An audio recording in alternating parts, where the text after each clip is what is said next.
Hello everyone. This video will be discussing on migrants and threats to healthcare. Are migrants a threat to healthcare? We will get started with some introduction of migrants. What is a migrant? According to the UNESCO Migration Glossary, the term migrant can be understood as any person who lives temporarily or permanently in a country where he or she was not born, and has acquired some social ties to this country. However, this could be a narrow definition when it comes to different states' policies. In some states, a person is considered as migrant even she or he is born in the country. Another definition of migrant according to the International Organization for Migration, IOM, 2016. A migrant is any person who has moved across an international or domestic border away from his or her habitual place of residence, regardless of the person's legal status, whether the movement is voluntary or involuntary, what causes for the movement, or what is the length of the stay. The various kinds of migration depend on the flow and number of people often involved, the reasons for their movement, the time they spend in migration, and the nature of that migration. Here are a few forms of migration which will give you a clear picture. Firstly is the intercontinental migration. It is when the movement is across continents, such as from Korea, Asia, to Brazil, South America. If the movement is on the same continent, we say intracontinental migration. Sometimes, people migrate from one place to the other within the same region, continent or country. The second one is rural-urban migration. This involves the movement of people from rural areas or countrysides to urban areas of the same country to search new opportunities and lifestyles.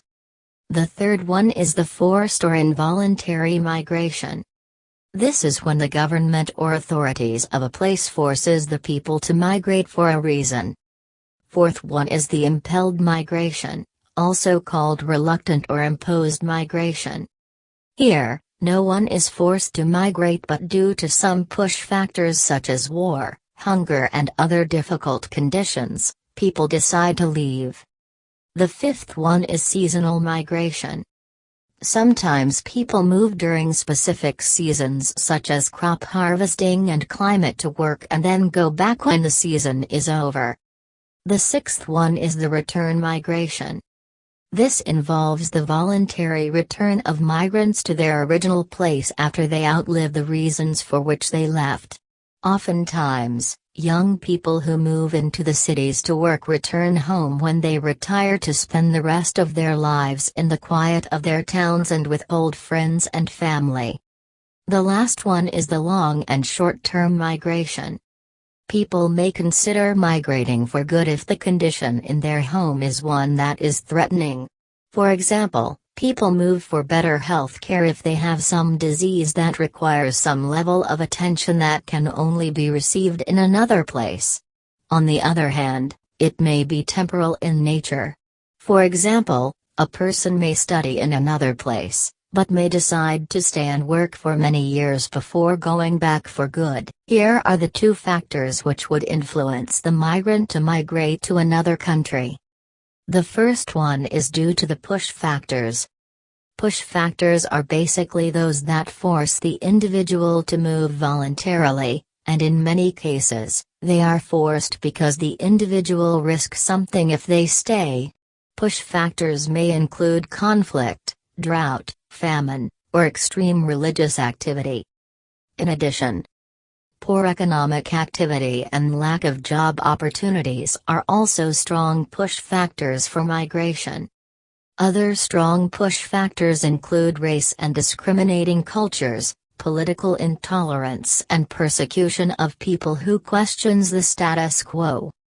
The second one is the pull factor. Pull factors are those factors in the destination country that attract the individual or group to leave their home. Those factors are known as place utility, which is the desirability of a place that attracts people.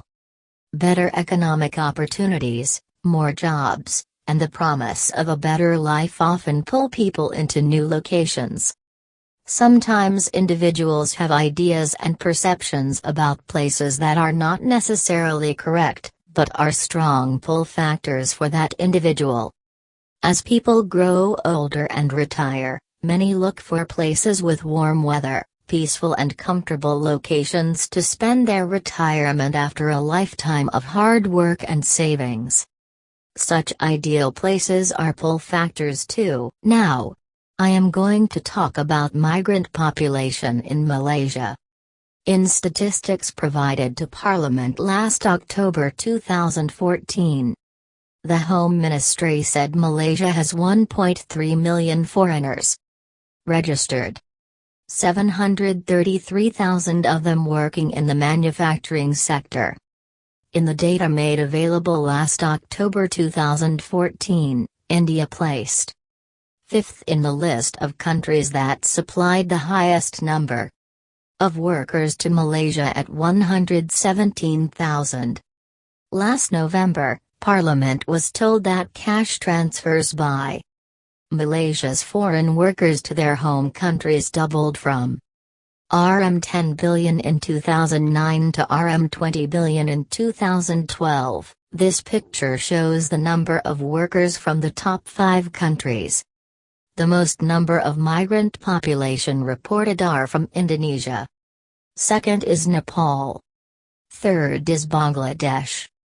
Fourth is Myanmar. And fifth is India. In a conclusion, foreign worker has contribute to a country growth and they are essential. However, the inflow of excessive migrants are believed to be a threat to health care. Report says that there is a sudden impact to health care by the migrants.